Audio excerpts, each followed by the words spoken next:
Bismillahirrahmanirrahim. Alhamdulillahirabbil alamin. Allahumma shalli wa sallim ala sayyidina Muhammadin wa ala alihi wa ashabi ajma'in. Assalamualaikum warahmatullahi wabarakatuh.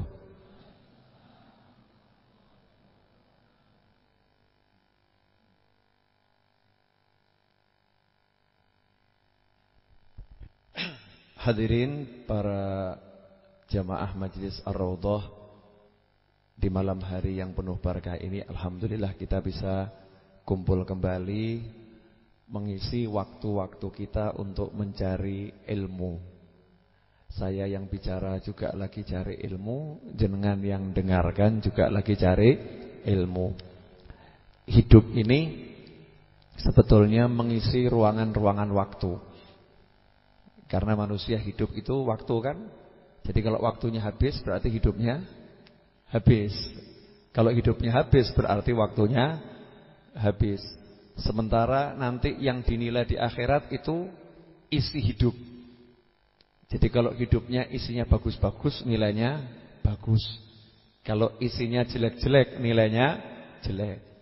Berarti kalau kita pengen nanti hidup kita di akhirat bagus, artinya waktu-waktu kita di dunia detik demi detik harus digunakan untuk yang bagus. Alhamdulillah malam hari ini kok kita diizinkan Allah, dikasih taufik, kekuatan dengan mudah melangkahkan kaki sampai ke tempat ini. Ya, sampai ke tempat ini. Dan saya beserta teman-teman diizinkan Allah dengan mudah menyiapkan tempat ini. Ya, di sini kami menyiapkan, kemudian jenengan juga datangi, ngisi tempatnya. Artinya Allah menginginkan kepada kita semua untuk masuk surga insyaallah. Karena dalam sebuah hadis disebutkan, "May yuridillahu bihi khairan, may yuridillahu bihi khairan yufaqihu fiddin." Siapa, kama qala sallallahu, siapa yang oleh Allah diinginkan, jadi Allah pengen orang tersebut mendapatkan kebaikan. Siapa yang oleh Allah diinginkan mendapatkan kebaikan, kebaikan artinya jannah, yaitu surga. Siapa yang diinginkan Allah untuk masuk surga, maka yufaqihu fiddin, Allah akan menjadikan dia betul-betul paham urusan agama. Nah, yang kita lakukan malam hari ini adalah kita sedang digiring oleh Allah, dikumpulkan oleh Allah agar semakin paham urusan agama. Berarti Allah pengen kita semua masuk ke dalam surga. Karena itu sekali lagi yuk kita dari hati ucapkan Alhamdulillahi Rabbil Alamin. Dan kita masih di bulan Maulid, bulan kelahiran Nabi Muhammad sallallahu alaihi wasallam.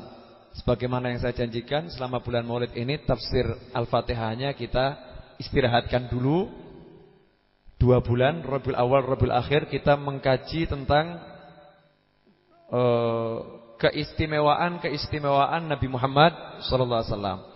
Insyaallah bukunya saya tulis awal Februari, insyaallah terbit. Kalau jenengan nanya sudah ditulis belum? Jawabannya belum. Mudah-mudahan malam hari ini mulai bisa nulis. Malam ini kita akan belajar beberapa hal tentang keistimewaan Nabi Muhammad SAW. Di antaranya, Kanjeng Nabi SAW tidak pernah angop. Angop itu bahasa Jawa. Ya, bahasa Indonesianya menguap. Ya, karena nggak ada bahasa Indonesianya angop, makanya angop diwalik jadi menguap, gitu kan? Tidak pernah menguap. Nabi Muhammad SAW selama hidup di muka bumi, karena Rasul di dalam bumi, di alam kubur juga hidup. Selama Nabi SAW hidup di muka bumi tidak pernah angop, tidak pernah menguap. Ini kembali menjelaskan Jumat yang lalu, di mana Allah menyatakan, "Qul," katakanlah wahai Nabi, "Innama ana basyarum mithlukum yuha ilayya." Sesungguhnya aku adalah manusia seperti kalian, tetapi mendapatkan wahyu. Artinya baginda Muhammad SAW itu manusia, tapi tidak sama dengan manusia manapun. Artinya Kanjeng Nabi manusia, tapi bukan manusia biasa Beliau manusia yang luar biasa. Sebelum saya lanjutkan, coba Mas Roni, soundnya jangan dirubah, treble-nya kurangi dikit, bassnya ditambah dikit, volumenya kurangi dikit saja. Tes 1 2. Kebanyakan bassnya. Bassnya dikit aja, kurangi dikit. Tes 1 2. Treble-nya kurangi lagi. Tes 1 2. Cek, dicoba. Volumenya kurangi dikit. Tes 1 2. Ya, ini belum enak, tapi mending dibanding yang tadi. Buat saya ya, insyaallah. Memang kalau ngaji itu suaranya harus enak, didengar harus enak. Karena kalau didengar nanti enggak enak, yang ngomong hatinya jadi enggak enak, yang dengar juga hatinya jadi enggak enak. Akhirnya timbang mumet pilih turu. Angop gitu ya. Ya angop dulu baru tidur. Ya kembali kita lanjutkan. Nabi Muhammad SAW itu manusia yang luar biasa, yang tidak sama dengan manusia manapun. Judulnya manusia mesti angop. Manusia itu pasti menguap.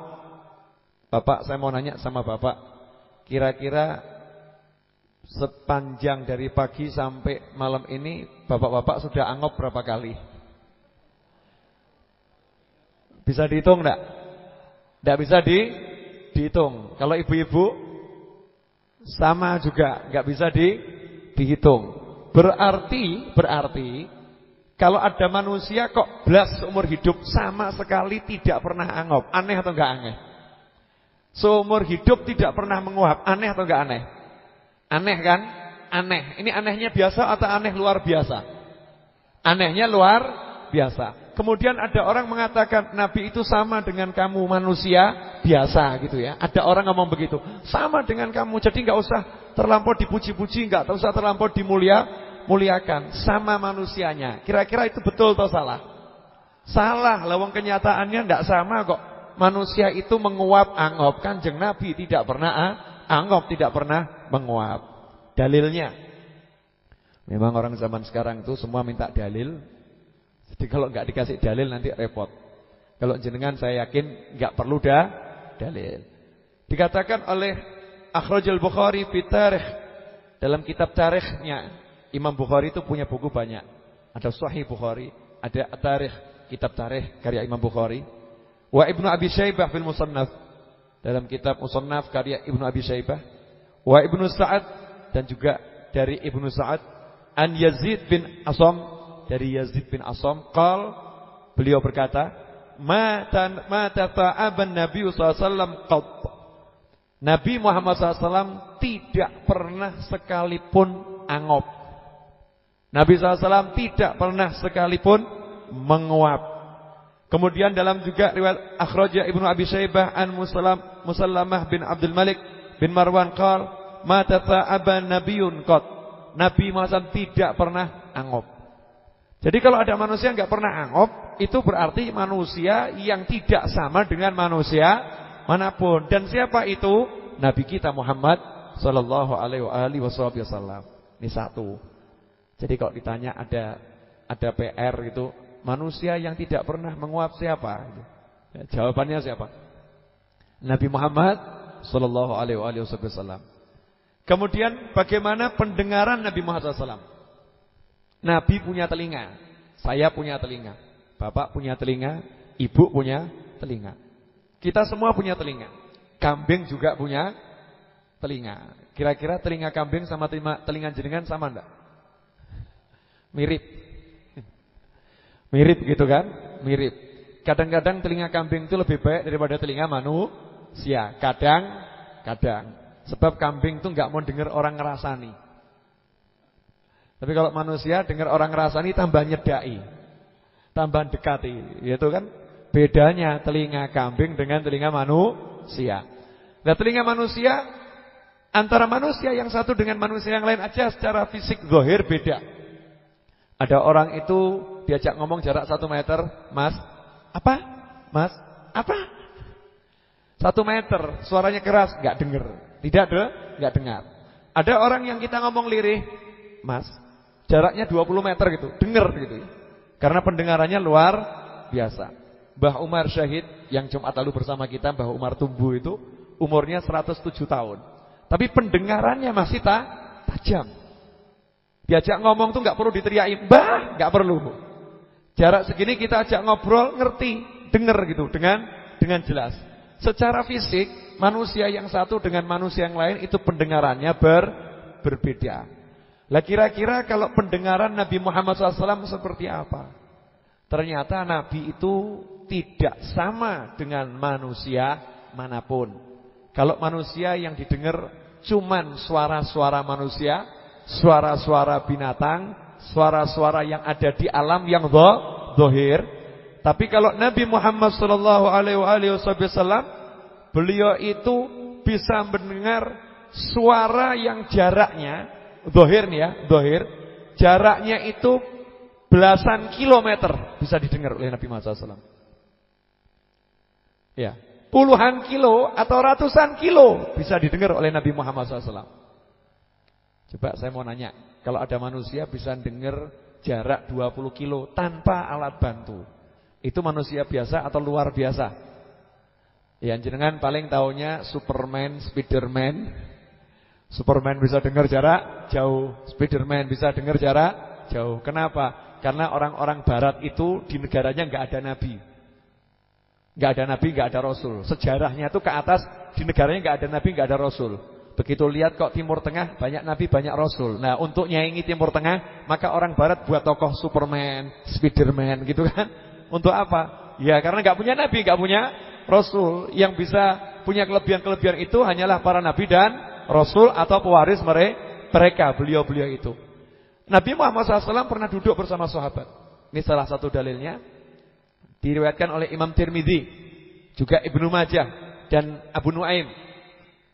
Dari Abi Dzar, dari seorang sahabat yang namanya Abu Dzar Al-Ghifari radhiyallahu ta'ala anhu. Beliau pernah mendengar Rasulullah SAW bersabda, "Inni ara ma la taraun wa asma'u ma la tasma'un." Kata Rasul, aku melihat apa yang tidak kalian lihat, dan aku mendengar apa yang tidak kalian lihat. Saya mau nanya, ini Kanjeng Nabi pamer atau enggak pamer? Pamer yang baik, duduhno, ngasih tahu. Jadi kalau ada orang bilang Nabi enggak perlu dipuji-puji, loh ini nyatanya Nabi aja menunjukkan dirinya sendiri kok. Ya, Nabi enggak perlu dipuji-puji, Nabi itu biasa. Loh nyatanya Nabi enggak biasa. Nabi nyatanya memuji dirinya sendiri, menjelaskan kepada sahabat-sahabatnya, menjelaskan pada teman-temannya, "Inni ara ma la taraun." Sungguh. Kalau bahasa kita, jan-jane tenan iki, tenan aku ora ngapusi, tenan. Nah, kalau ada orang ngomong tenan gitu ya. Kira-kira ini ngomongnya dengan bangga atau biasa? Kalau ada orang ngomong tenan loh, iki tenan loh, tenan gitu. Itu kira-kira bangga atau biasa? Bangga kan? Bangga. Kalau bahasa Indonesia, sungguh beneran loh ini, sungguh beneran. Ini kira-kira omongan yang bangga atau biasa? Bangga kan? Bangga. Sungguh beneran aku melihat apa yang tidak kalian lihat, aku mendengar apa yang tidak kalian dengar. Rasulullah SAW selanjutnya mengatakan, atotis sama, langit itu berkereotan. Langit berkereotan. Langit ini bukan awan kolom nimbus, awan sibi itu bukan loh ya. Langit yang sangat tinggi, luas itu. Langit terus kita naik, ini kan belum ketemu langit masih terus ke atas itu kan. Langit itu berkereotan. Berkereotan maksudnya seperti apa? Kalau Anda tahu lantai yang terbuat dari bambu yang dianyam, namanya apa itu? Kalau bahasa Jawa gedek. Lah ya bahasa Indonesianya apa? Apa itu? Ya anyaman bambu kan ya. Bambu dianyam, terus dibuat lantai, lantai. Kalau diinjak suaranya apa? Krek gitu kan? Nah, langit itu kata Rasul suaranya krek. Berkelewatan. Langit berkelewatan seperti itu. Bahasanya berkelewatan apa ya? Bahasa Indonesianya berkelewatan. Ada yang bisa ngasih usul buat saya? Karena ini didengarkan orang banyak, bukan cuma di Solo kan, ada yang di Kalimantan, ada yang lagi di Hong Kong, ada yang di Jeddah, ada yang di Madinah, di Mekah, dengar juga sebagian nonton. Apa bahasa Indonesia berkelewatan? Ya berkelewatan ya. Ya gitu, berkelewatan. Karena bahasa kita ini minim, enggak seperti bahasa Jawa. Kalau bahasa Jawa itu lebih kaya, Berkelewatan, krewat gitu. Nah biasanya kalau ada lantai berkelewatan, krewat gitu atau suara gimana suaranya? Coba dipraktekkan. Kretek gitu kan? Udah pokoknya begitu, entah kretek atau krewat suara begitu. Berarti di atasnya bebannya berat atau ringan? Berat. Kalau ringan kan enggak patek suaranya, enggak terlampau suaranya. Berarti bebannya berat. Nah kalau langit sampai suaranya begitu, kira-kira di atasnya ada beban berat enggak? Ada beban berat. Makanya Rasul menyatakan langit itu berkelewatan, wa huqqalahu, dan pantas langit itu berkelewatan. Ya, wa huqqalaha, dan pantas langit itu berkelewatan. Kenapa? Anta ita, karena laisa fiha maudhi'u arba'i asabi'. Di langit itu setiap jarak 4 jari. Kalau ada tempat 4 jari.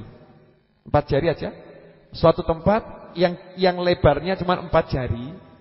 Di tempat itu pasti ada malaikatnya. Pasti ada malaikatnya. Wa malakun wadhi'u jabhatihi, malaikat meletakkan dahinya sujud kepada Allah Ta'ala. Jadi setiap 4 jari ada malaikat sujud. Langit gedenya segitu berarti penuh dengan malaikat. Nah langitnya kabotan nahan malaikat.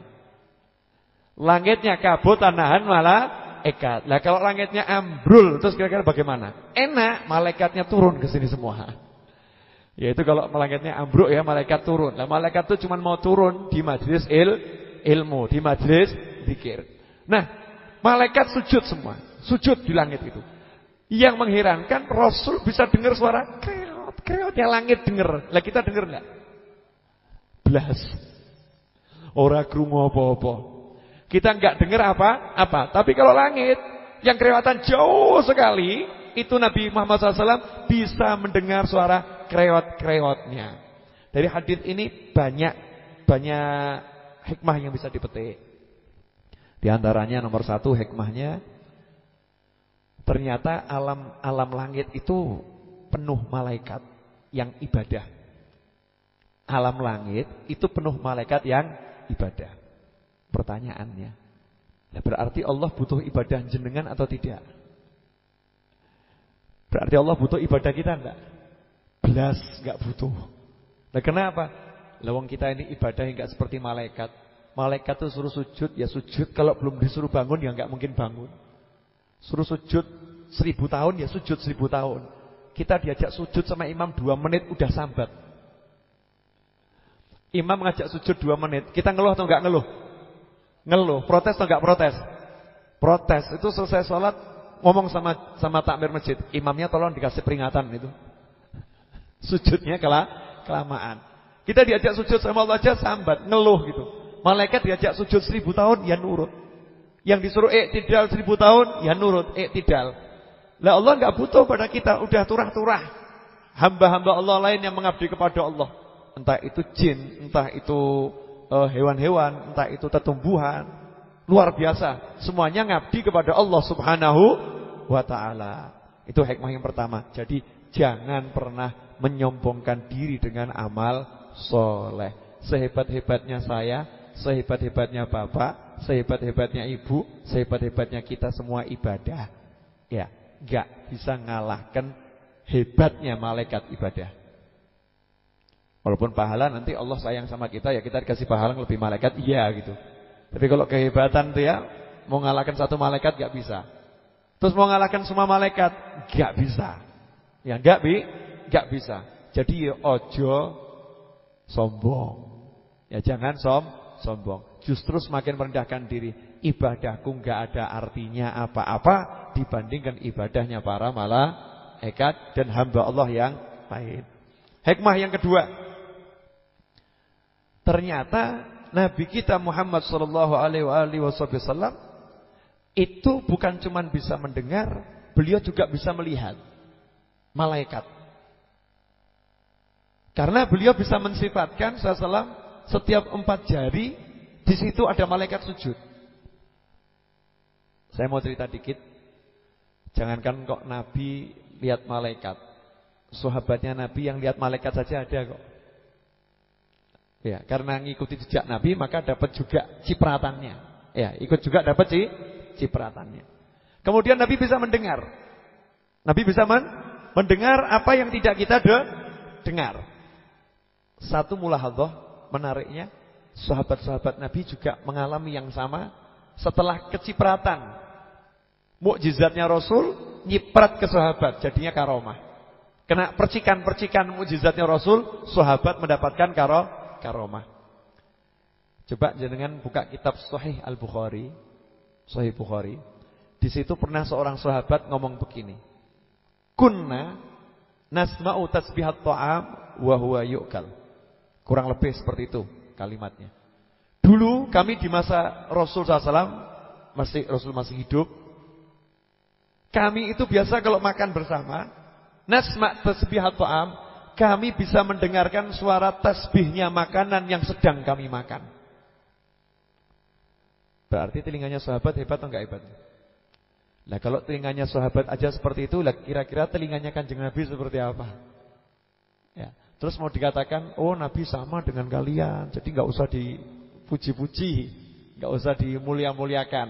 Makanya gladrah, sangat ngawur kalau ada orang ngomong begitu. Nabi enggak usah dipuji-puji, Nabi enggak usah dimulia-muliakan. Ternyata telinga Nabi itu jauh berbeda dengan telinga manusia manapun. Kemudian suaranya Rasulullah SAW. Mohon maaf, Mas Roni, soundnya tolong diperbaiki. Ya, soundnya dibuat yang seenak mungkin. Ini masih belum pas. Yang depan monitornya ditambah volumenya. Nabi SAW itu ketika meninggal kurang lebih jumlah sahabat 124.000. Kurang lebih. Di Hajjatul Wada, waktu Hajjatul Wada itu sahabat Nabi ada 124.000. Mohon maaf, ini saya kalau duduk sama saya berdiri, jenengan pilih mana? Oh pantas ya, tadi kalau udah ingok-ingok semua ini bingung saya. Lebok ngomong gitu loh, ngomong gitu. Berdiri, saya berdiri. Saya tuh manut aja sama jenengan. Bismillah. Kak, alhamdulillah gitu ya. Nabi itu punya sifat sallallahu lastu sahaban. Kama qala sallallahu. Nabi itu bukan tukang teriak-teriak. Jadi enggak pernah judulnya Kanjeng Nabi bengok seumur hidupnya, enggak pernah. Seumur hidupnya Nabi enggak pernah teriak. Enggak pernah. Enggak pernah itu. Nabi enggak pernah teriak. Tidak pernah teriak, tapi ceramah didengar 124.000 orang, semuanya bisa dengar. Itu aneh enggak? Hah? Tanpa teriak, suaranya bisa didengar 124.000 orang. Saya pengen nih dapat percikan mukjizat Nabi yang satu ini, saya pengen dapat percikannya. Jadi nanti kalau ceramah enggak usah pakai sound system lagi, ngirit. Ya. Lebih enak gitu, enggak capek gitu kan. Kalau dapat, nah, karena belum dapat ya sudah, ya pakai sound system. Nah, ini Allah karena ngerti ini, manusia akhir zaman itu banyak yang kurang karomahnya, maka dikasih sama Allah karomah judulnya sound system. Untuk bantu manusia biar mudah berdakwah. Nabi Muhammad SAW nih, saya sengaja bacakan kitab Khosaisul Kubro, ini ada kitabnya ya. Ini dikarang oleh Imam Jalaluddin Asyuyuti. Khosaisul Kubro, yang ngarang ahli hadis tentang keistimewaan yang luar biasa dari Nabi Muhammad sallallahu alaihi wasallam. Dikatakan di sini diantaranya, ini contoh ya. Wa akhrajal Baihaqi wa Abu Nuaim an Aisyah anna Nabi sallallahu alaihi wasallam jalasa yaumal Jum'ah 'alal mimbar faqala linnas. Pernah suatu ketika di hari Jumat, Rasul duduk di mimbar.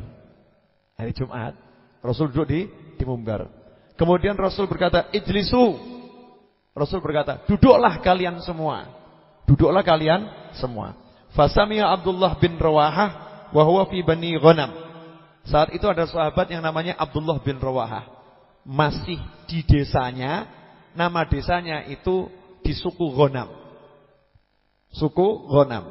Jadi suku kambing. Mungkin satu desa itu banyak yang angon kambing, bukan satu desa seperti kambing, bukan loh ya. Suku Ghanam. Jadi terkenal kambingnya, seperti Boyolali terkenal sapinya gitu kan. Ada lagi mungkin yang terkenal telurnya, Brebes gitu kan. Telur asin itu ya, Brebes itu. Nah, ini Bani Ghanam. Nah, Abdullah bin Rawahah yang ada di Bani Ghanam tadi jalan mau menuju masjid, jalan. Tapi dengar suara Nabi, "Ijlisu." Ternyata suara Nabi itu didengar oleh Abdullah bin Rawahah yang masih di desanya. Maka beliau langsung duduk, enggak ke masjid. Duduk, kenapa? Takut. Kalau udah Rasul bilang duduk, lungguh, ya lungguh gitu. Karena perintah Rasul itu wajib ditaati. Nah, coba bayangkan, misal ngomongnya di Solo, yang di Jogja bisa dengar. Lihat terus bagaimana itu kekuatan suaranya.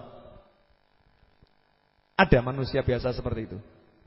Cuman di film Superman, itu pun Superman harus bengok kan?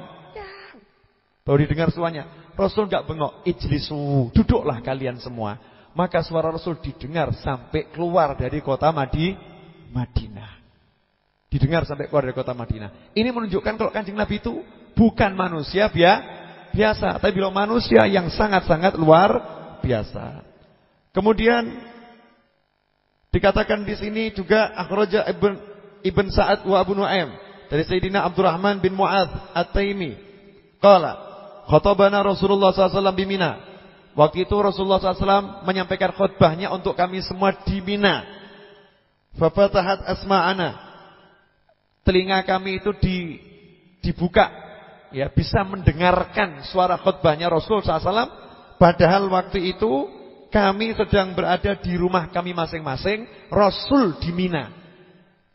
Rasul di Mina, sahabat yang di Mina di Madinah bisa dengar, yang di Mekah juga bisa dengar, di rumah masing-masing bisa dengar suara khutbahnya Nabi di Mina. Nah, itu kira-kira suaranya Nabi itu kerasnya seperti apa? Bu, berarti Nabi biasa atau luar biasa?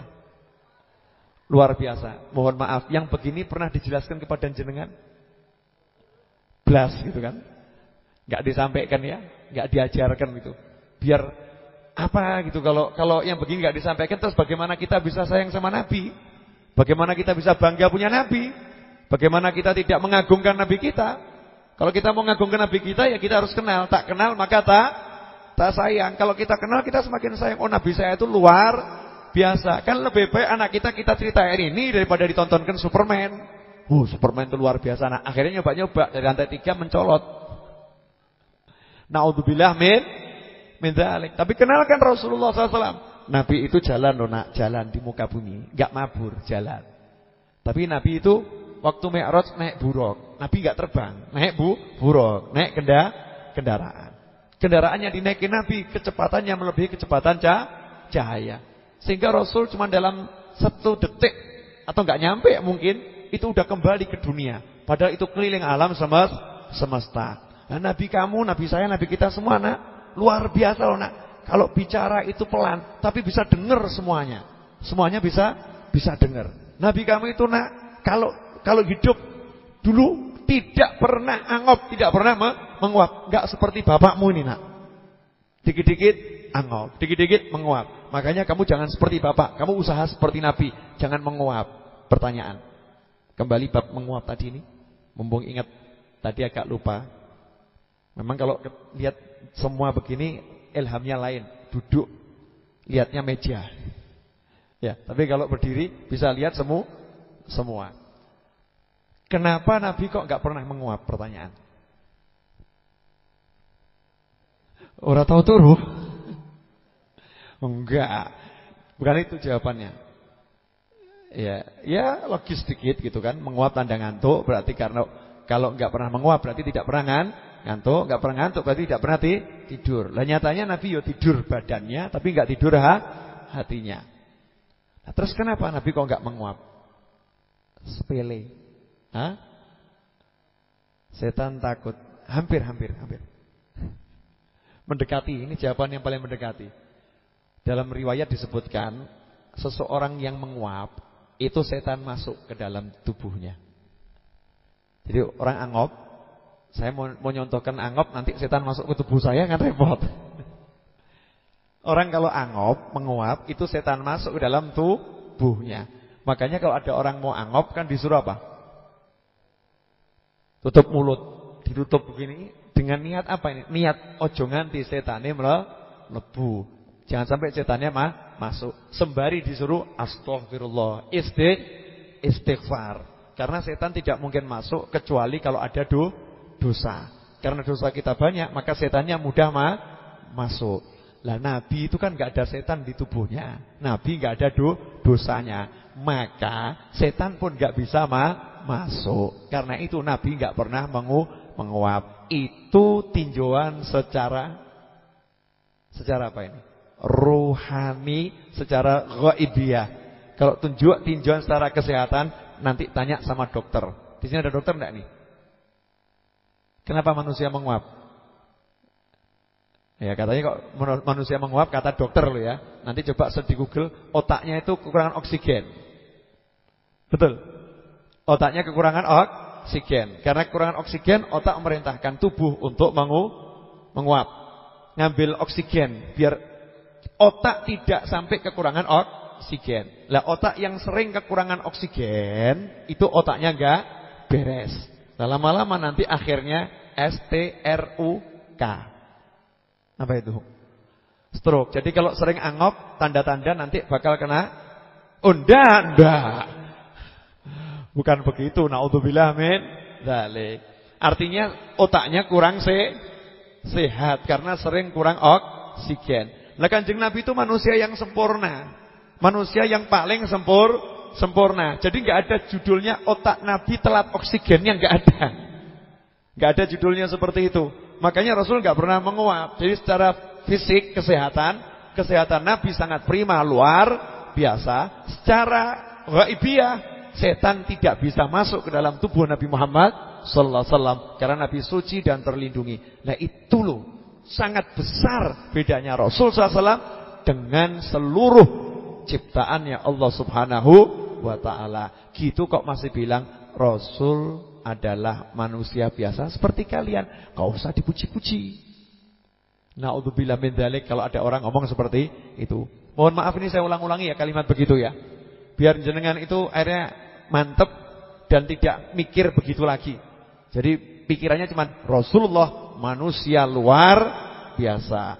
Ini tema saya bulan Maulid tahun ini, pengen memasukkan kalimat itu ke dalam hati setiap muslim di seluruh dunia, khususnya di Indonesia, khususnya di Solo Raya. Jadi tema Rasulullah manusia yang luar biasa. Jadikan tema. Nah nanti pulang dari sini Bapak Ibu kalau lagi duduk sama anaknya, kalau anaknya enggak ikut kan, diceritakan. Didongengi gitu, diceritakan. Anaknya mau tidur, ayo tak dongengi Kanjeng Nabi ya. Saya ceritain Rasulullah SAW. Nabi Muhammad SAW itu beliau enggak pernah angop loh, enggak pernah menguap kan, luar biasa toh. Anak akan cinta sama Rasulullah SAW dan itu bagian dari kita iman pada Rasulullah.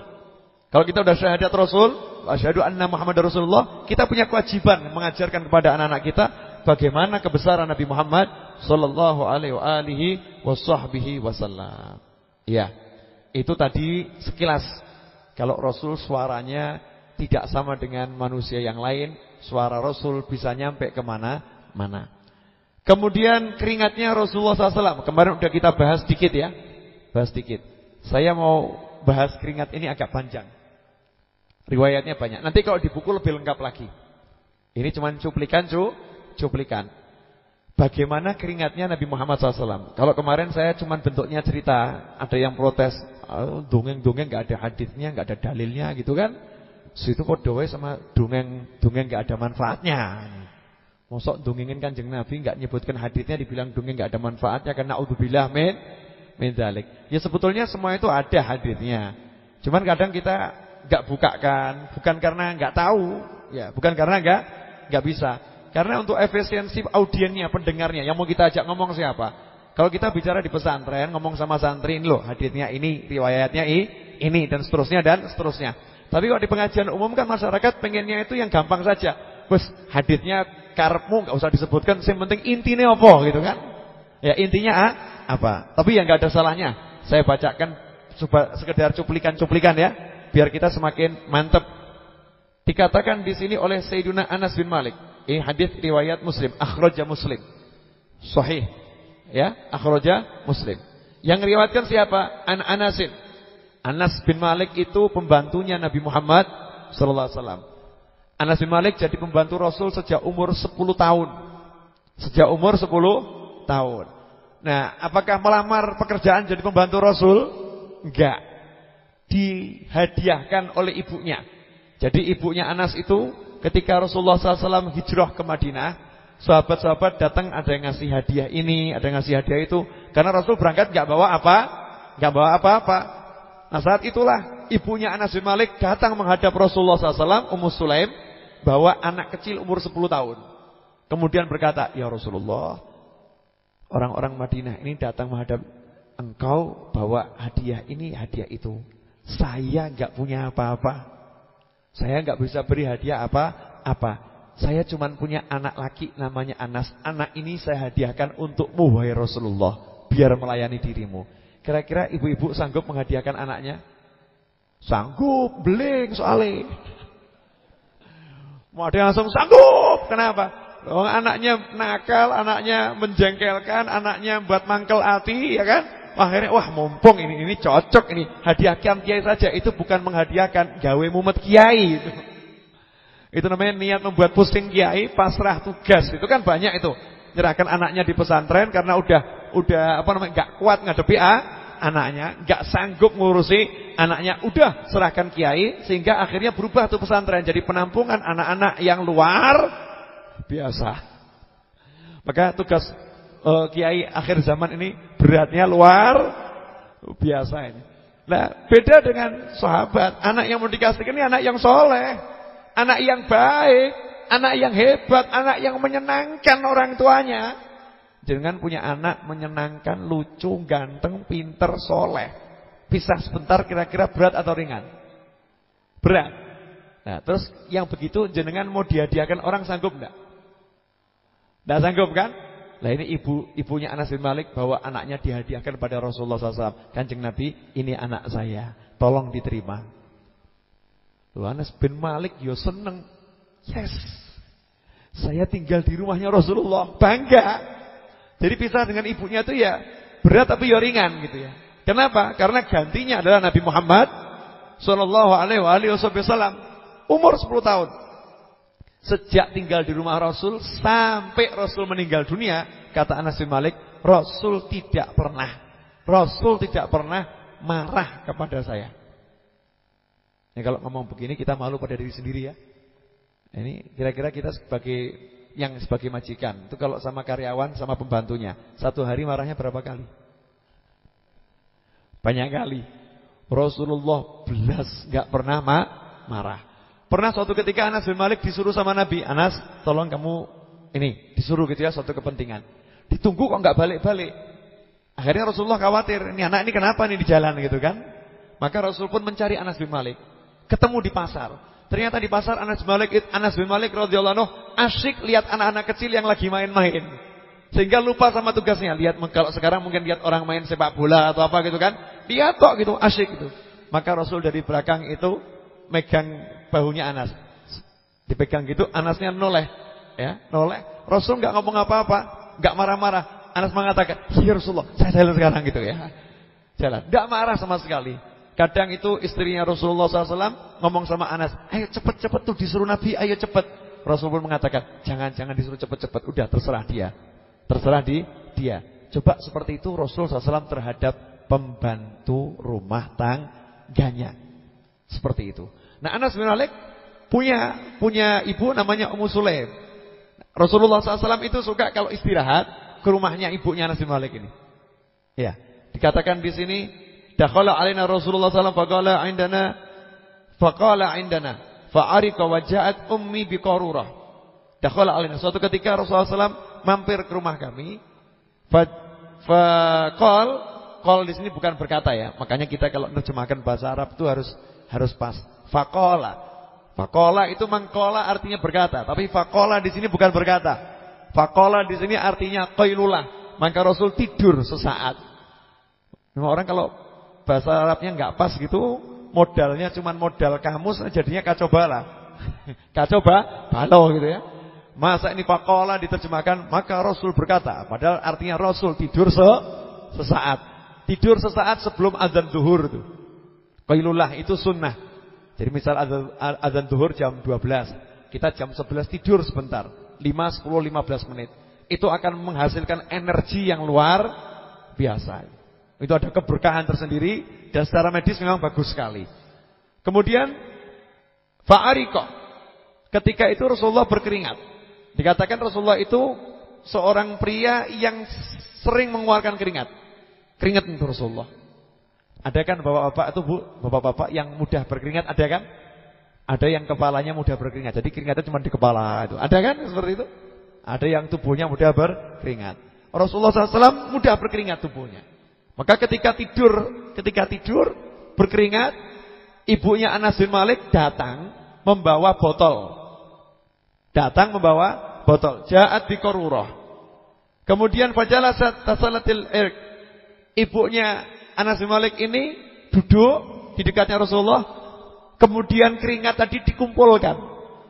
Keringatnya dikumpulkan, dimasukkan ke dalam botol. Nah, ini kan model baru ya. Mengumpulkan keringatnya manusia. Sudah pernah terjadi di dalam kehidupan kita di kota Solo dan sekitarnya? Ibu-ibu mau mengumpulkan keringatnya suaminya? Mau Bu, coba praktek kumpulkan keringat suami dimasukkan botol, siap mencium aromanya? Enggak ada yang siap. Atau bapak-bapak karena begitu cinta sama istrinya, siap Pak mengumpulkan keringat istri dimasukkan di botol? Enggak ada yang siap kan? Lah ini ibunya Anas bin Malik mengumpulkan keringatnya Rasulullah SAW. Fastaiqadhan Nabi SAW faqala. Maka Rasul bangun. Ya memang ya kaget ya. Lagi tidur, tahu-tahu ada yang kalau kita kerokan pakai uang logam begitu kan? Dikerok gitu. Ini keringatnya pelan lembut dikumpulkan, kan tetap terasa. Maka Rasul bangun. Ketika bangun, Nabi Muhammad SAW berkata, faqala ya Ummu Sulaim, ma hadzal ladzi tasna'in? Wahai Ummu Sulaim, kamu ini lagi ngapain? Maka dijawab oleh Ummu Sulaim, hadza irqun naj'aluhu litibina wa huwa atyabu tib. Maaf ya Rasulullah, keringat jenengan, keringat Anda saya kumpulkan, saya campur dengan parfum saya jadikan parfum. Dan keringat Anda ini parfum yang paling harum dari semua parfum yang ada. Kemarin sudah saya terangkan ya. Mungkin ada orang nanya, itu dalilnya mana? Mosok ada orang kok mengumpulkan keringatnya Nabi Muhammad SAW. Ini menunjukkan keringatnya Nabi enggak sama dengan keringat manusia manapun. Di sini juga disebutkan banyak riwayat Rasulullah SAW kalau jalan di kota Madinah, tempat yang dilalui Rasul itu mudah dikenali sahabat. Kenapa? Karena begitu Rasul lewat situ, 1 jam, 2 jam, 3 jam, 4 jam, 5 jam, tempat yang bekas dilalui Rasul itu aromanya wanginya luar biasa. Sehingga sahabat kalau mau nyari Rasulullah gampang. Bagaimana? Tinggal dilacak aromanya kepegang, aromanya harum ya, kepegang aromanya. Lah kalau jangan ngelacak saya mungkin juga gampang. Tapi bukan harumnya, kecutnya mungkin gitu kan. Kalau mau ngelacak kita ini mungkin aroma kecutnya, tapi kalau sahabat melacak Rasulullah SAW dengan aroma harumnya. Nah karena kita tuh nggak bisa membuat ruangan itu harum dengan langkah kita, makanya kita tuh disunahkan di Rasulullah SAW. Rasul itu kalau tatayyibatil majalis wal mahafil, kalau Rasul ada di satu tempat itu jadi harum. Maka kita disunahkan niru mengharumkan tempat, maka dikasih Bah. Kasih. Ya. Lagi. Ya. Melek tuh. Nah, nih. Kasih seperti ini. Ini harum, tapi ini beda loh dengan punyanya dukun-dukun mumet lain. Aromanya mumet. Itu berapa harganya? Edwin itu satu gitu. Itu saya beli itu satu kaleng kecil itu ya, satu tempat kecil itu 100.000 itu adanya itu. Nah, ini aromanya harum. Ruangan ini kita harumkan, harumkan. Jadi biar orang yang masuk itu jadi ayem hatinya. Oh, ada aroma harum. Itu meniru Nabi Muhammad sallallahu alaihi wasallam. Rasul kalau duduk di satu tempat harum tempatnya. Maka kita dianjurkan, ya ayo tempat yang kita duduki jadikan harum. Lah gandeng keringat kita enggak harum, badan kita enggak harum, ya kita butuh bantuan parfum. Maka dikasih wangian seperti ini. Kadang ada orang yang lihat begini, wah, ini musyrik ini. Lu aneh tuh ya. Uang pengen wangi kok jadi musyrik itu kan aneh kan ya. Ini wangi maksudnya untuk mengundang malaikat dan mengundang hamba-hamba Allah yang soleh. Yang nomor satu yang jelas mencontoh Nabi. Dengan mencontoh Nabi kan dapat manfaat. Malaikat datang. Terus apalagi hamba-hamba Allah yang soleh datang. Apalagi jin-jin yang baik datang. Loh, buat apa datang Habib? Ya biar ikut pengajian. Kan ganjarannya semakin banyak. Kalau jin yang ngaji semakin banyak, ganjaran jenengan juga semakin banyak, ganjaran saya juga semakin banyak. Jangan dikira seperti manggil jin-jin yang elek enggak mau datang karena aroma begini enggak mau. Nah, anehnya sekarang ini ada pengajian-pengajian majlis-majlis bukan diwangikan tapi dikotori dengan rokok. Jangan tersinggung. Saya memang niat nyinggung Anda semua. Lawang buat pengajian di kampungnya kok tambah ngedum rokok. Memang enggak haram, memang tidak haram, tapi yang dicontoh siapa? Mau mencontoh siapa? Kita tuh mau nyontoh Nabi. Jadi kalau buat pengajian, rokok ditaruh di luar. Jangan dibawa masuk majelis. Biar aroma majelis tidak ada aroma rokok. Alhamdulillah di Majlis Ar-Raudhah ini walaupun tidak saya tulisi dilarang merokok. Terima kasih Anda tidak merokok. Ya, enggak ditulis begitu kan? Tapi alhamdulillah di dalam sini tidak ada yang merokok. Bahkan kalau mau ngerokok keluar ke jalan dulu tuh ya.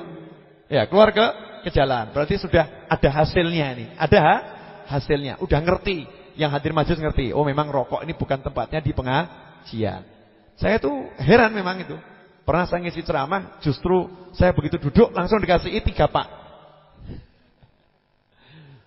Beb, Marlboro, udang garam apa jarum ini?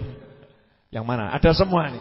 Padahal saya tidak merokok. Saya enggak ngerokok. Tapi yang saya heran kok mosok Ustadz Kiai ya Habib bukannya dikasih Habib ini loh parfum. Enggak begitu.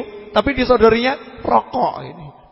Disodori rokok. Ini yang mau dicontoh siapa? Saya enggak bicara halal haram. Kita mau nyontoh siapa? Kalau kita mau nyontoh Nabi, ya jadikan ruangan itu harum. Pengajian itu harum. Tubuh kita itu harum. Bu, boleh nanya Bu? Ibu kalau pas dekat suami aromanya harum. Artinya tentrem enggak Bu? Tentrem. Bapak dekat sama istri aromanya harum. Artinya tentrem enggak? Tentrem. Tapi jangan dekat sama istri orang lain yang aromanya harum. Haram. Makanya ibu-ibu kan kalau pakai parfum enggak boleh yang terlampau harum. Minimal harumnya dicium diri sendiri sama yang jaraknya 1 cm 2 cm. Maksudnya yang jarak dekat saja. Ya. Jangan yang jarak jauh. Sehingga kalau ada pria jalan itu enggak bisa mencium aromanya ibu-ibu yang harum. Tapi kalau suami di samping langsung tercium aroma harumnya. Paham ya? Nah, untuk mengharumkan ruangan itu macam-macam. Kayu gaharu, adik saya ini pernah bisnis kayu gaharu, memasarkan kayu gaharu ya. Kayu gaharu itu kayu yang kalau dibakar aromanya harum. Dan yang terkenal itu gaharu Kalimantan. Ya, sama Irian. Jadi di Irian Jaya sama di Kalimantan tuh kayu gaharunya bagus-bagus.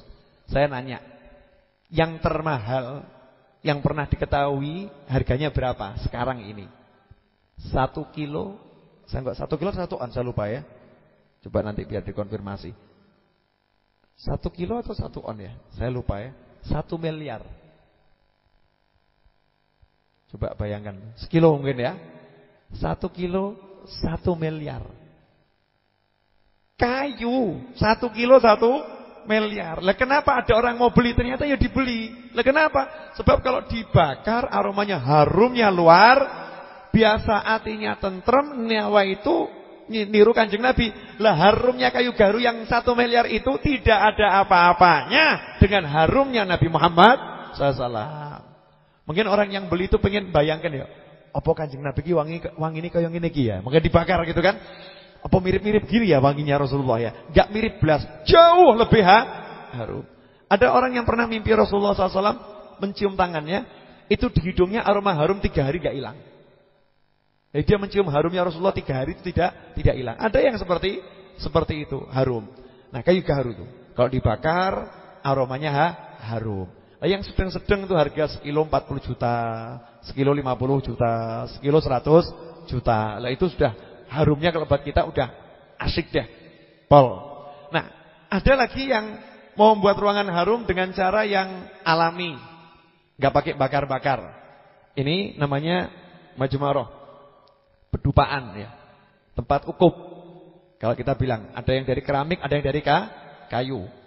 Kata Rasul nanti SAW di surga itu dikasih beginian. Dikasih pedupaan dikasih. Padahal di surga itu kan judulnya api itu di neraka ya. Tapi Rasul menyatakan nanti di surga ada ini tempat untuk bakar ukup tuh ada itu. Ini menunjukkan bahwasannya surga itu sangat harum dan mengharumkan diri di surga yang harum itu masih gitu loh. Walaupun surganya harum, kitanya harum, diri masih diharumkan.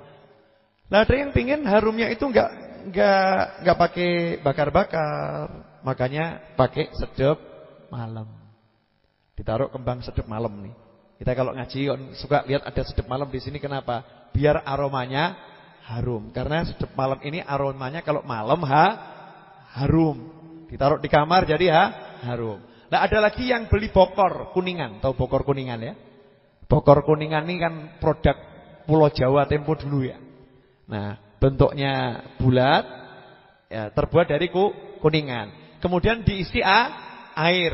Biasanya bokor kuningan diisi air, terus dicemplungi apa itu? Mawar, melati, ya kan? Dikasih mawar, dikasih melati. Terus ditaruh sehingga aromanya jadi harum. Lah orang yang enggak ngerti, wah dukun nih. Lihat ada bokor kuningan dikasih apa namanya? Mawar melati, aromanya sedap enak, kemudian dibilang itu dukun. Padahal orang ini sedang mengamalkan sunnah Nabi. Nabi itu suka wangi-wangi. Ya semua itu sunnah Nabi, jangan dikatakan ini dukun, musyrik dan lain sebagainya. Biar kita ngerti, sekaligus saya jelaskan ya. Walaupun ini memang bukan temanya ke situ, temanya ke Rasulullahnya, cuman saya pengen ngambil hikmahnya. Biar kita itu jadi orang yang enggak gampang-gampang nuduh orang musyrik dan lain sebagainya. Nah, akhir zaman orang-orang yang mengerti kehebatan aroma wangi itu ternyata punya pengaruh yang luar biasa terhadap kesehatan. Jenengan kalau pengen sehat, usahakan tubuh itu harum, ruangan di mana jenengan tidur, duduk, kerja harum. Itu punya pengaruh yang sangat luar biasa untuk kesehatan. Imam Syafi'i, jauh-jauh hari Imam Syafi'i dari zaman dahulu kala sudah ngomong. Lebih dari 1000 tahun yang lalu tuh Imam Syafi'i sudah mengatakan, man tabarihu zada aqluh. Siapa yang aromanya harum, maka akalnya itu akan semakin hebat. Siapa yang aromanya harum, maka akalnya akan semakin hebat. Lah Kanjeng Nabi SAW itu sumbernya keharuman. Beliau yang mengeluarkan parfum dari tubuhnya. Enggak pakai nyemprot sudah wangi, bahkan menyebarkan wangi. Ada enggak manusia yang menyebarkan aroma harum dari tubuhnya? Lah ada kan? Enggak pakai disemprotkan, enggak pakai dibakar. Kayu gaharu mesti dibakar, parfum mesti disemprotkan. Ini enggak seperti itu. Ibarat pohon ini, apa namanya, bunga ini, sedep malam ini, dia mengeluarkan aroma harum. Tapi ini kan bunga. Kalau bunga mengeluarkan aroma harum wajar. Wajar. Cuman bunga ada expirednya. Ini 5 hari lagi ya aromanya udah enggak harum. Rasul SAW mengeluarkan aroma harum tanpa expired. Terus wangi terus. Sehingga ketika Rasul SAW meninggal dunia, ketika beliau wafat, beliau terbaring, Sayyidina Abu Bakar As-Siddiq radhiyallahu anhu yang waktu itu agak terlambat datang, karena ketika Rasul wafat, Sayyidina Abu Bakar lagi di luar kota Madinah. Begitu datang, Sayyidina Abu Bakar As-Siddiq radhiyallahu anhu mencium kening Nabi Muhammad SAW, mencium kening Rasulullah, kemudian mengatakan, tibta hayyan wa mayyitan. Di depan jenazah Rasul, Sayyidina Abu Bakar muji Rasulullah, tibta hayyan wa mayyitan. Sungguh hai Nabi, engkau itu waktu hidup harum, dan setelah engkau wafat, engkau juga harum. Dipuji itu. Nah, kalau kita mau seger, enak, ya jadikan ruangan kita, tubuh kita ini harum. Kekuatan akal kita akan nambah. Akhir zaman ini orang-orang pinter. Makanya dijadikan sarana bisnis. Bisnis, judulnya cuma diganti. Bukan menyan, bukan ukup. Tapi diganti aroma terapi. Begitu diganti aromaterapi jadi temennya orang kaya. Model begini katanya temennya dukun. Jane ya podo. Wah, ini sunnah Nabi Muhammad sallallahu alaihi wasallam. Aromaterapi. Maka dijual sekarang model-model yang begini ini, tapi mungkin dari keramik kecil gitu kan. Nanti ada minyak tetesnya, dibakar di bawahnya, atasnya dikasih minyak wangi parfum. Nanti terus parfumnya naik jadi harum, aromaterapi. Ya itu sebetulnya kan menyan, cuman judulnya diganti. Begitu yang ngomong itu artis, yang ngomong itu pebisnis, maka langsung orang di rumah pasang aromaterapi dipasang di hotel-hotel berbintang, bahkan bathtubnya itu tempat mandinya, ya, bak mandinya diisi air, dikasih mawar, dikasih melati, jegur di situ, tidak dikatakan mandi kembang. Coba kalau jenengan di rumah ambil ember besar, diisi air, mawar melati, kemudian jenengan mandi disiram pakai air mawar melati, orang mengatakan musyrik ini. Musyrik ini mesti golek aneh-aneh iki. Padahal dia lagi menikmati aroma air kembang yang wangi. Walaupun air kembang ini kan sudah berubah namanya jadi air kembang. Jadi hukumnya tidak mensucikan, tidak bisa digunakan bersuci, menghilangkan najis tidak bisa, buat wudu tidak bisa karena airnya sudah berubah. Tapi boleh untuk mewangikan tubuh, ya. Ini bagian dari sunnah. Masa jenengan mau beli parfum 3 galon terus digrojokkan ke wajah semua gitu kan? Tidak. Nah, biasanya di Pulau Jawa ini mbak-mbak kalau mau jadi manten mandi kembang. Buat siapa? Buat calon suami. Nanti malam kalau ketemu suami biar aromanya harum. Itu sunnah, mengharumkan diri untuk suami. Cuman yang harus diwaspadai, mandi kembang jangan sampai kembenan di muka umum, ditonton uang sak jagat. Nah, itu dosanya kan di situ tuh masalah gitu, apalagi disyuting ditonton orang banyak. Ya cukup sendiri atau sama ibunya, ya kan? Pakai yang boleh aurat terbukanya sampai di mana, lainnya ditutup. Kembenan tadi itu boleh sudah nutup aurat. Kalau sesama wanita nggak ada yang lain, udah disiram aromanya harum. Nah, ini aromaterapi. Nah, sayang sekali sekarang banyak muslimin muslimat beli aromaterapi bukan niat ngikuti Kanjeng Nabi, akhirnya nggak dapat pahala. Cuman dapat wangi tapi nggak dapat pahala. Utamakan niatnya ikuti sunnah Nabi. Begitu kita ngikuti sunnah Nabi, maka kita dapat pahala. Cukup jelas? Apa yang jelas? Loh. Ini kalau yang muda-muda dikit cuma satu, mandi kembang itu. Mandi kembang itu jangan diartikan negatif ya, jangan. Karena saya pernah ketemu orang yang dianggap dukun. Pernah. Saya nanya, ini kok ada bokor kuningan dikasih mawar melati, buat apa ini? Sunnah Nabi. Ini sunnah Nabi. Makanya kita harus pinter-pinter gitu ya. Jangan jadi orang yang mudah dibodohin orang dikit-dikit mengatakan bid'ah, musyrik, khurafat dan lain sebagainya. Ulama kita sudah menyusun semuanya sesuai dengan ilmunya Allah Subhanahu wa taala. Sudah jam 10 kurang seperempat. Nah, iya, saya enggak mau melanjutkan tapi jamnya ini loh. Ya udah, lanjutkan dulu boleh ya? Dikit aja, enggak usah banyak. Wa akhrajad Darimi an Ibrahim an-Nakhai qala kana Rasulullah SAW yu'rafu bil-lail bi rihit tib. Dikatakan di sini dulu para sahabat itu bisa ngerti Rasulullah SAW itu di malam hari posisinya di mana dari aroma harumnya Rasulullah SAW. Nih, jadi kalau malam tuh sedep malam ya. Bunga sedep malam tuh kalau malam harum. Ternyata Rasul walaupun di rumahnya kalau malam itu tubuhnya mengeluarkan aroma yang harum sehingga sahabat itu bisa mencium aromanya dari rumah masing-masing. Berarti nggak perlu parfum lagi ya. Itu memang betul. Rasul kalau ada di Madinah Maka seluruh Madinah itu jadi harum. Di sini ada satu hikmah. Makanya ulama mengatakan Nabi Muhammad SAW tidak mungkin hadir di suatu majelis yang di situ ada aroma rokok. Paham? Makanya ada kalimat yang bawa rokok harap di sadis jenengan. Maksudnya bawa rokok harap dimatikan gitu kan ya. Rokoknya harap dimatikan, jangan ngerokok di majelis. Karena kalau di majelis ada aroma rokok, Rasul tidak mau masuk majelis tersebut. Kenapa? Bertentangan dengan sifat beliau. Beliau itu harum, sedangkan rokok itu aromanya merusak. Bisa dipahami? Kan banyak orang ngomong, "Masa Nabi enggak mau datang? Kita kan sholawatan. Kita kan cinta sama Rasulullah." Cinta-cinta, tapi syarat dan ketentuan berlaku. Tetap berlaku syarat dan ketentuan. Ini sudah sampai di sini dulu. InsyaAllah Jumat depan saya sambung ya. Ya, nyambung. Nanti ada pengumuman. Jangan pisah dari radio dulu, jangan pisah dari YouTube dulu ya, dari websitenya Raudhah dulu. Saya mau ngasih cerita saya duduk-duduk sama Mbah Umar selesai pengajian. Jenengan kan Jumat lalu selesai pengajian langsung pulang. Iya enak, terus bobok kan? Iya enak. Saya enggak begitu, duduk dulu saya sama Mbah Umar. Alhamdulillah duduk sama Mbah Umar ini nikmatnya luar biasa. Enggak lama kok duduk sama Mbah Umar. Kira-kira jam 1 kurang seperempat beliau baru pulang.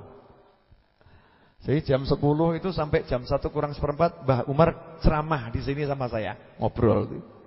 Ngobrol panjang lebar, ngalor ngidul ngetan ngulon, semuanya ilmu.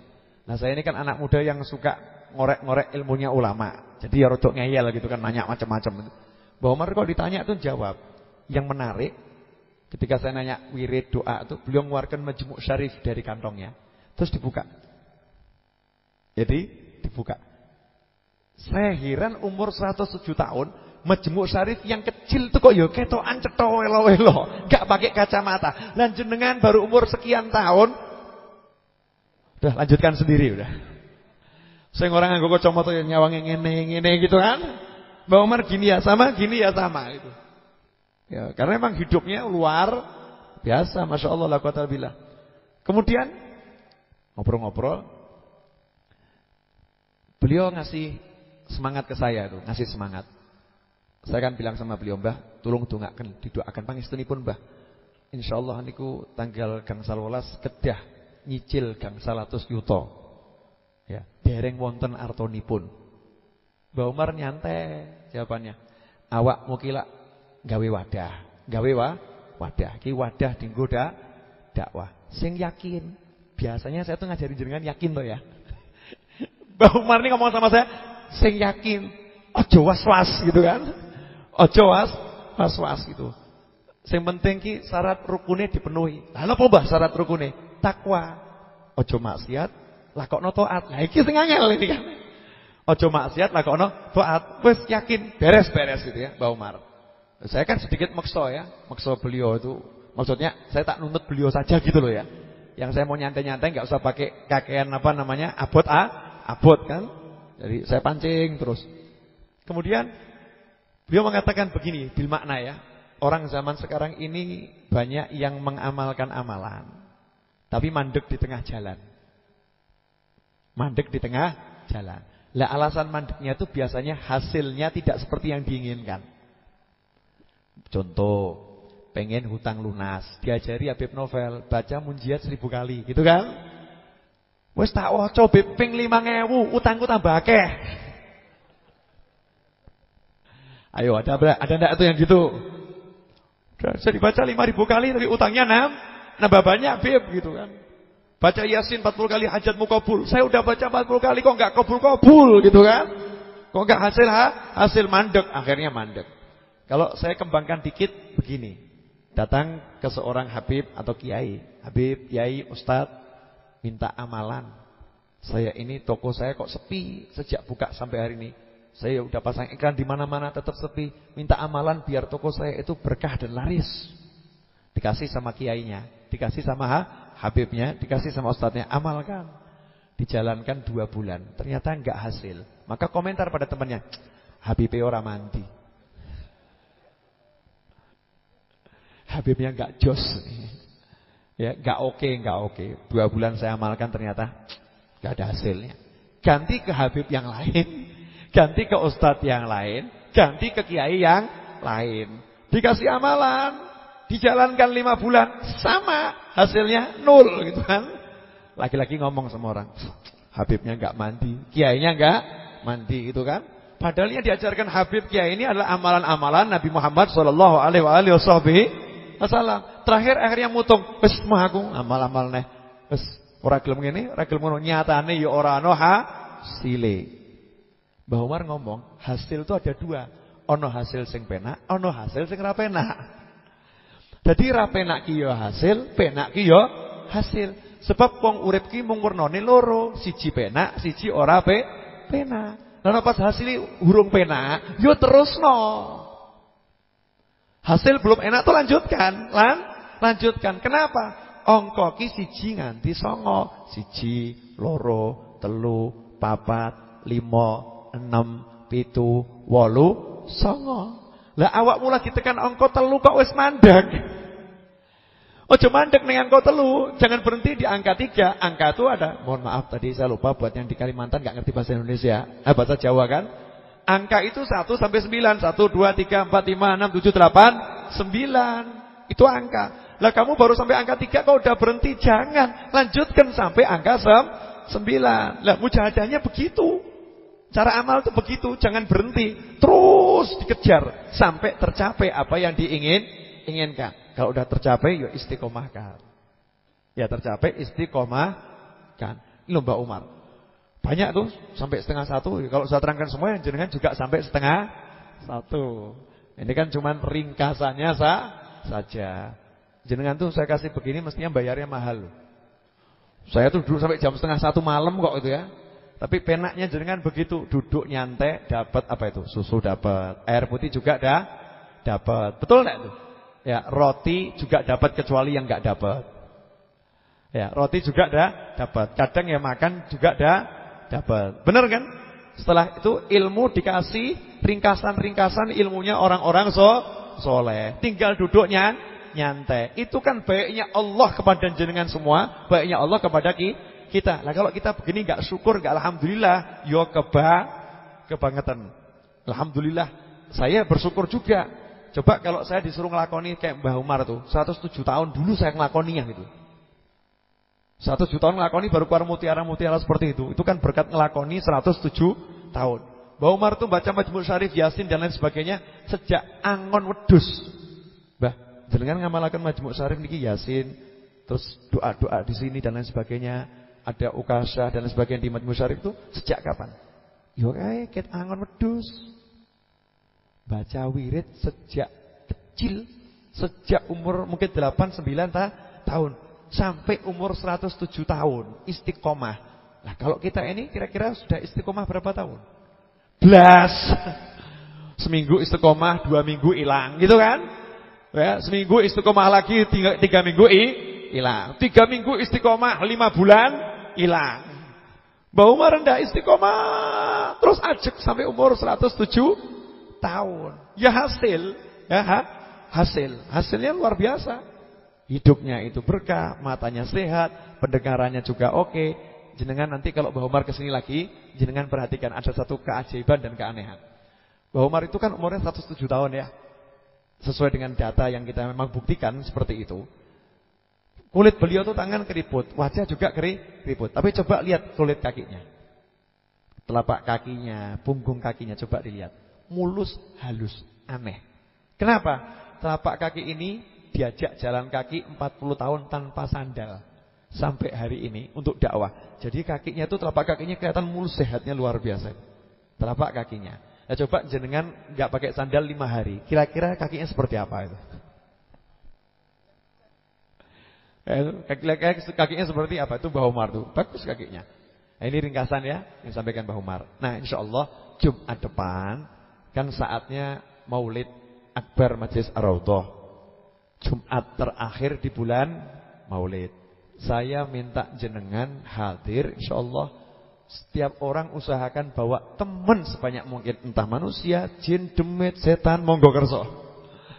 Bawa teman sebanyak banyaknya, ya. Kemudian bukan cuma bawa, mulai malam hari ini yang punya handphone, itu di handphone kan ada kontak personnya, ada nomor-nomor teman-temannya kan? Di SMS itu. Yuk Jumat depan bareng sama saya, mau ndak hadir maulid di Masjid Ar-Raudhah? Ayo, cari teman, disampaikan. Terus gak usah saya minta, dilanggar musola, suro, pengajian masing-masing, pertemuan RT, PKK, arisan, tolong diumumkan. Ya, ini yang dengar di radio ya, tolong diumumkan. Jumat depan, Jumat tanggal 16 Januari, jamnya 8 malam dimulai. Datangnya usahakan ba'dal isya, biar bisa dapat tempat yang enak. Ya, jam 8 malam dimulai, insyaallah jam 10 lewat dikit selesai. Insyaallah jam 10 lewat dikit selesai. Kita niatkan untuk hormat sama Kanjeng Nabi Muhammad SAW. Untuk bapak-bapak khusus himbauan dari saya, niatkan dari rumah betul-betul pengen muliakan Kanjeng Nabi. Jadi mulai besok pagi cari parfum yang aromanya wangi. Ya, jangan parfum aroma mumet. Jadi kalau dipakai itu akhirnya menyebabkan yang mencium jadi pusing. Kalau nggak ada parfum, pakai sabun saja, sabun mandi itu yang aromanya harum, yang enak. Berangkat mandi seger wangi, rokok ditinggal di rumah masing-masing. Coba beberapa jam saja keluar tanpa bawa rokok, kira-kira bisa atau tidak? Mikir toh? Ya keluar nggak bawa rokok nggak apa-apa toh, pulang tinggal mampir di warung rokok kan bisa. Berangkatnya nggak usah bawa rokok. Itu himbauan dari saya. Saya pengen ngajarkan sesuatu yang memang rada aneh ini ya. Rada aneh tapi baik, ngelatih diri kita mujahadah. Misal nanti kita bisa sampai khusus hari Jumat aku tidak akan merokok. Wah, ajib ini gerakan tanpa rokok hari Jumat. Kan kalau Car Free Day sudah ada toh? Lah kalau rokok Free Day coba dibuat di rumah masing-masing gitu. Biar aroma-aroma itu harum, tubuh kita harum sehingga sehat dan segar. Berangkat dari rumah usahakan seperti itu. Niati hormat Kanjeng Nabi. Kalau kita betul-betul niat hormat Kanjeng Nabi SAW, ya insyaallah nanti Kanjeng Nabi rawuh. Lah kalau Kanjeng Nabi rawuh yang untung siapa? Siapa yang untung kira-kira?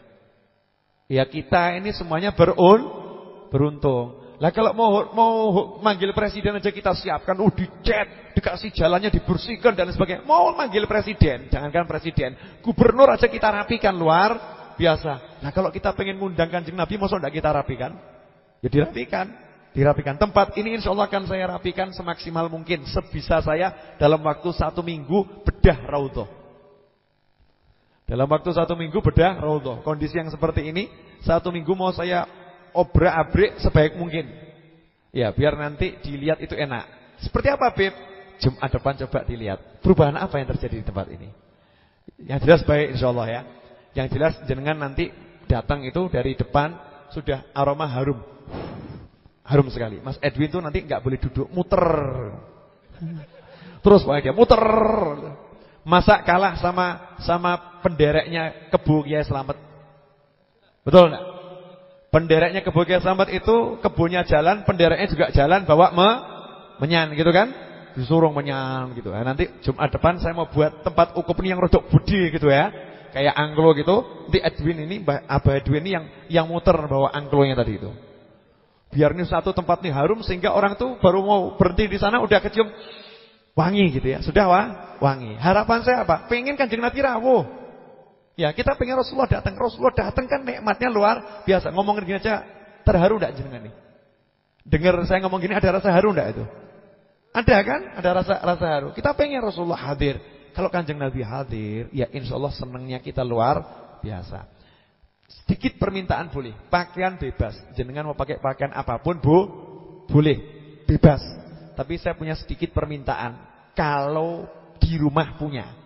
Kalau nggak punya nggak usah ya. Nah kalau di rumah jenengan punya kopiah warna putih, depan dibawa. Punya peci warna hitam, Jumat depan dibawa. Punya peci warna kuning, Jumat depan dibawa. Usahakan nanti Jumat depan kita pakai sunnah Nabi, yaitu kepala diberi penutup. Pakai helm monggo kerso, dicopot tapi di sana. Loh, helm juga kopiah kok nutup kepala gitu kan. Tapi jangan dimasuk majelis, monggo dicopot di sana ya. Mungkin ada mikir, helman gimana Beb gitu. Makanya saya spontan ngomong begitu. Ya, pakai kopiah apapun warnanya monggo kerso, tapi usahakan pakai kopiah khusus Jumat depan. Biar apa? Biar itu loh, niat hormat Kanjeng Nabi Muhammad SAW. Niat seperti itu. Ini memang adab. Kita noto rosonya majelis. Majelis ini ditoto rosonya seperti apa. Cukup jelas? Jangan khawatir, insya Allah semua dapat makan. Ya, walaupun cuma 10. Ya berkah insya Allah ya. Insya Allah semua dapat makan. Yang jelas menunya insya Allah tidak gudangan. Khusus maulid ya. Ini yang bagian masak kaget. Hah? Untuk gudangan terus apa gitu ya. Bingung nih menunya apa nih. Habib Novel mau buat menu apa? Rahasia. Ya, menunya rahasia. Nanti Jumat depan silakan dirasakan. Yang jelas bukan gudangan, bukan pecel. Ya, soto juga tidak gitu ya. Enggak soto, kaken duduh nanti ya. Duduh tok ora ning rasane kan repot. Nanti pokoknya makannya enak, sedep, insyaallah berkah. Siap hadir kira-kira Jumat depan? Siap. Siap ngajak orang? Siap. Minimal target saya minimal itu insyaallah tempat ini penuh sampai ke depan, sampai ke jalan-jalan, minimal 20.000 orang harus bisa kumpul di sini.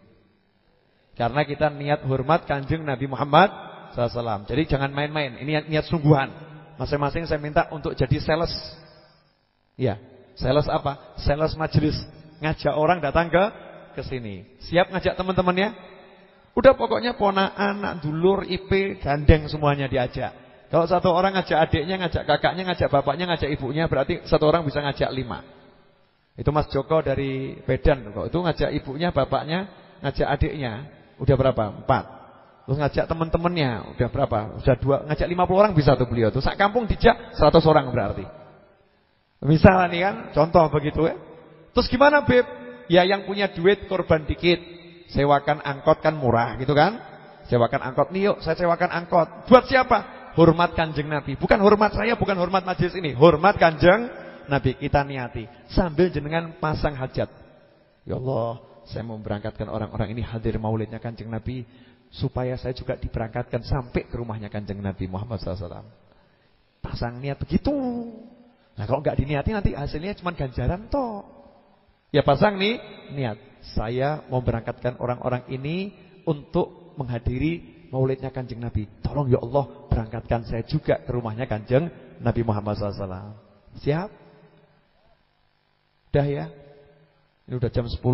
Nah, ini ada sedikit pengumuman. Boleh sekarang saya duduk? Boleh saya minum? Kok enggak dari tadi? Jenengan tuh kalau minum enggak ingat saya. Saya itu kalau mau minum ingat jenengan. Itulah beda di antara kita. Monggo diunjuk. Saya tahu sudah habis. Makanya saya bilang monggo diunjuk. Bismillahirrahmanirrahim. Alhamdulillah.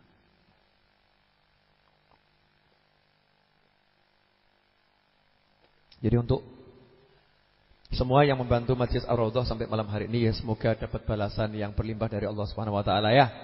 Kita doakan dengan apapun hartanya, pikirannya, apapun lah, dengan tenaganya, dengan ide-idenya ya, mudah-mudahan dapat balasan yang berlimpah dari Allah Subhanahu wa taala. Pengumuman. Hadirilah pengajian akbar peringatan Maulid Nabi bersama Habib Novel bin Muhammad Al-Idrus hari Kamis 15 Januari jam 19.30 ba'dal Isya, Masjid Al-Hasanah, Mandungan Jongge Karanganyar. Ya, Mandungan Jongge Karanganyar. Kemudian hadirlah pengajian akbar dalam rangka Maulid Akbar Masjid Ar-Raudhah hari Jumat tanggal 16 Januari. Waktu 19.30 tepatnya ba'dal Isya, mulai Maulid jam 8 malam, berakhir insyaallah jam 10. Tempat Mabes Ar-Raudhah, markas besar Masjid Ilmu dan Zikir Ar-Raudhah, Jalan Dewutan nomor 112 RT 1 RW 16 Semanggi, Pasar Kliwon, Surakarta, Hadiningrat, Jawa Tengah, Indonesia Raya, Bumi Nusantara. Cukup jelas? Hadilah pengajian akbar dalam rangka Maulid Nabi Muhammad SAW besok pada hari Minggu. Ya, ini warga Sragen, saya harap pada ngumpul semua kalau yang dengar ini ya. Warga Sragen ya. Hari Minggu 18 Januari. Jadi setelah Maulid di sini hari Jumat, Sabtu, Minggunya ya. Minggu 18 Januari. Waktunya jam 8 pagi. Jam 8 pagi. Tempat Pondok Pesantren Syekh Ahmad At-Tijani, Ngampunan RT 20, Kebun Romo, Ngerampal, Sragen. Pembicara insyaallah Habib Novel bin Muhammad Al-Idrus dari Solo. Sebab kalau yang dari Jakarta lain tuh. Ya, dari Solo. Ya, namanya sama Novel, tapi kalau Novel yang satu ini Al-Idrus. Ya, Habib Novel bin Muhammad Al-Idrus dari Solo. Kemudian permohonan doa dari semua yang menitipkan doanya kepada saya atau yang nulis doa diserahkan di majelis ini. Semoga yang sakit diberi kesembuhan dan kesehatan selama-lamanya. Khususnya untuk suami dari bibi saya, Am Soleh, semoga diberi kesehatan dan kesembuhan dari segala macam penyakitnya. Kemudian yang sedang mendapat musibah, semoga segera diangkat musibahnya, diberi kesabaran, kenikmatan, kekuatan, dan kemudian oleh Allah Ta'ala diberi keberkahan yang berlimpah-limpah. Dan semoga yang terlilit hutang belum bisa melunasi hutang-hutangnya, semoga oleh Allah diberi rezeki yang melimpah ruah sehingga bisa melunaskan hutang-hutangnya. Yang punya hajat apapun itu yang diridhai Allah, semoga terwujud segera. Ma'lutuful afiyah wassahalah wal jamalah warridha wal inayah. Dan khususnya semoga pembangunan Masjid Ar-Raudhah ini segera diselesaikan dengan cepat, dengan baik, dengan selamat, tanpa hutang, semua lunas, rezeki berlimpah, tanpa susah payah, datang dari segala arah, membawa berkah ila yaumil qiyamah, masuk surga enggak pakai dihitung, tidak bawa kepada neraka. Dan semoga kita semua panjang umur, sehat walafiat, tentrem hati, bahagia zahiran batinan, kaya zahiran batinan, sehat selama-lamanya, dan husnul khatimah di akhir usia. Ala hadziniyah wa ala manahibun ali wa ila hadratin Nabi sallallahu alaihi wasallam. Al-Fatihah. A'udzu billahi minasyaitonir rajim. Bismillahirrahmanirrahim. Alhamdulillahirabbil alamin. Ar-Rahmanir-Rahim. Maliki yaumiddin. Iyyaka na'budu wa iyyaka nasta'in. Ihdinas siratal mustaqim. Siratal ladzina an'amta 'alaihim ghairil maghdubi 'alaihim waladdallin. Amin. Ya, usahakan Jumat depan hadir karena saya mau insyaallah saya mau ngasih hadiah buat semua yang hadir. Insyaallah. Hadiahnya apa? Belum tahu. Saya baru niat ngasih hadiah, tapi hadiahnya wujudnya apa? Baru saya carikan yang paling pas ya. Mari tutup dengan doa yang biasa kita baca. Allahumma salli wa sallim ala sayyidina Muhammadin miftahi babi rahmatillah adada ma fi ilmillah salatan wa salaman daimaini bidawami mulkillah wa ala alihi wa sahbihi. Allahumma ja'al fi ta'atika farahi wa sururi وفي مرضاتك جميع أموري. اللهم يا عالم بحالاتي ومطلع على سرائري ونياتي اقضي جميع حاجاتي واغفر ذنوبي وسيئاتي وتجاوز عن خطيئاتي وزلاتي وتقبل جميع حسناتي وسامحني فيما مضى وما يأتي واكتبني في ديوان ساداتي واسلك بي سبيل نجاتي في حياتي ومماتي. اللهم إني طامع في عطاك راغب في رضاك مستسلم لقضاك فاكتبني من أولياك واسلك بي سبيل هداك وألحقني بأصفياك. وصلى الله على سيدنا Muhammadin wa alihi wasallam. Alhamdulillahirabbil alamin. Terima kasih atas kebersamaannya. Mohon maaf atas segala kekurangan saya. Wabillahi taufiq wal hidayah. Wassalamualaikum warahmatullahi wabarakatuh.